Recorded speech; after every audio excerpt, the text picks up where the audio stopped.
Hi friends, mummy देवपूजा करत होती तोपर्यंत मी स्वयंपाक करावा असं ठरवलं.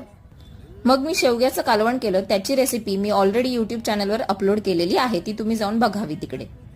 आणि जेवणातील मेन थिंग तो म्हणजे भात. मला भात अत्यंत आवडतो. मला भात नाही खाल्ला तर असं वाटतच नाही की मी जेवण जेवले आहे म्हणून.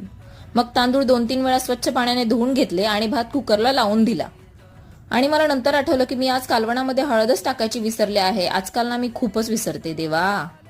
मग काय, पटकन एका छोट्या भांड्यामध्ये तेल आणि हळद टाकली आणि त्यानंतर ते कालवणामध्ये टाकून दिलं. घरात सोनपापडी होती, ती खावीशी वाटली म्हणून ती खाल्ली आणि ती खाल्ल्यानंतर मी भांडी घासायला घेतली. एक एक भांडं जोर लावून घासलं आणि सगळी भांडी स्वच्छ धुवून टाकली. मला किचनवर जास्त पसारा असला की काहीच सुचत नाही, म्हणून मी सगळ्यात आधी भांडी घासून घेते. एवढं केल्यानंतर मी काही मम्मीला भाकरी बनवू लागले नाही. मी तर मस्तपैकी जेवणावर ताव मारला आणि आता चालले आहे झोपायला. Good night friend.